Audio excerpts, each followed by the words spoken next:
क्या कोई सरकार सच में जनता की रोजमर्रा की परेशानियों पर तेजी से फैसला ले रही है? क्या कोई मुख्यमंत्री सिर्फ घोषणाएं नहीं बल्कि सिस्टम बदलने वाले निर्णय भी ले रहे हैं? और क्या हरियाणा में इस हफ्ते कुछ ऐसे बड़े फैसले हुए हैं जो सीधे जनता से जुड़े हैं?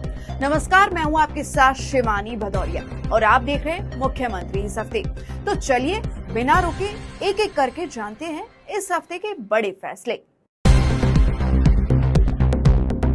सबसे पहले बात उस फैसले की जिसने सरकारी फिजूल खर्ची पर सीधा प्रहार किया है। प्रधानमंत्री नरेंद्र मोदी की अपील के बाद मुख्यमंत्री नायब सिंह सैनी ने अपने काफिले की गाड़ियों की संख्या आधी कर दी है। सिर्फ इतना ही नहीं, मंत्रियों और अधिकारियों को भी कार पूलिंग अपनाने, इलेक्ट्रिक वाहनों का इस्तेमाल बढ़ाने और वर्चुअल मीटिंग्स करने और यहाँ तक कि साइकिल से ड्यूटी आने जैसी पहलों को बढ़ावा देने के निर्देश दिए गए हैं। सरकार का संदेश साफ है, दिखावे से ज्यादा जरूरी है बचत और जिम्मेदारी।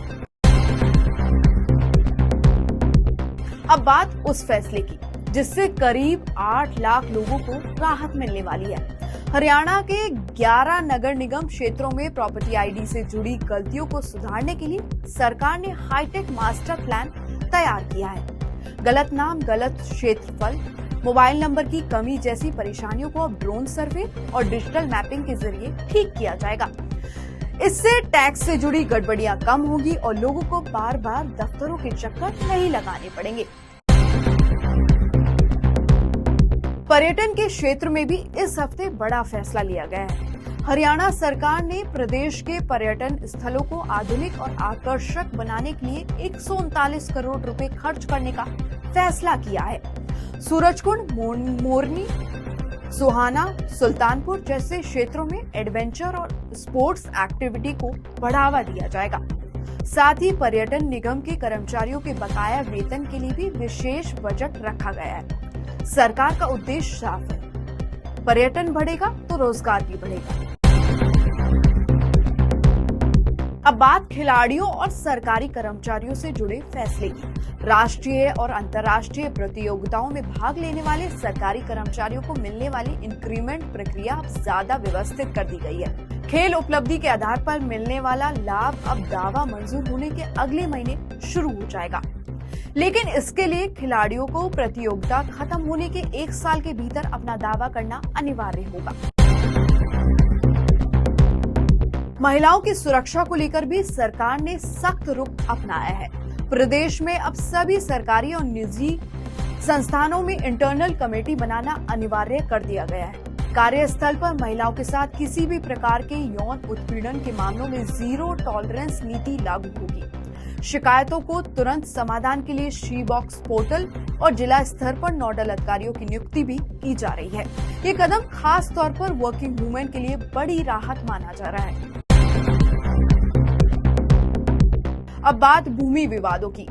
जमीन से जुड़े मामलों में वर्षों तक चलने वाले विवादों को खत्म करने के लिए हरियाणा सरकार राजस्व लोक अदालतें लगाने जा रही है। राष्ट्रीय लोक अदालत की तर्ज पर बनने वाली ये अदालतें आपसी सहमति से विवादों को जल्द समाधान करेंगी।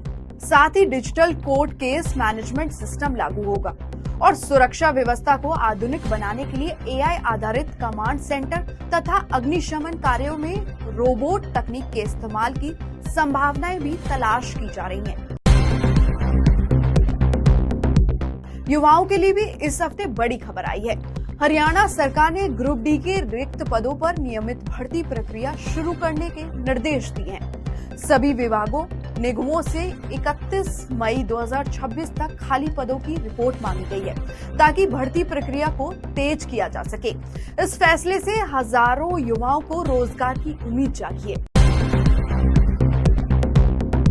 हरियाणा सरकार ने अब Haryana preservation of tree act 2026 लाने की तैयारी कर रही है। इस कानून का उद्देश्य प्रदेश में पेड़ों की अंधाधुंध कटाई रोकना और ग्रीन कवर को सुरक्षित रखना।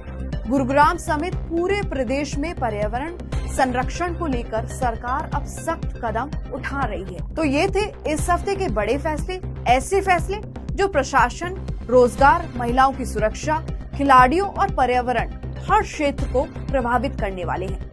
अब आप बताइए, इनमें से आपको सबसे बड़ा और असरदार फैसला कौन सा लगा? अपनी राय कमेंट में जरूर बताइए।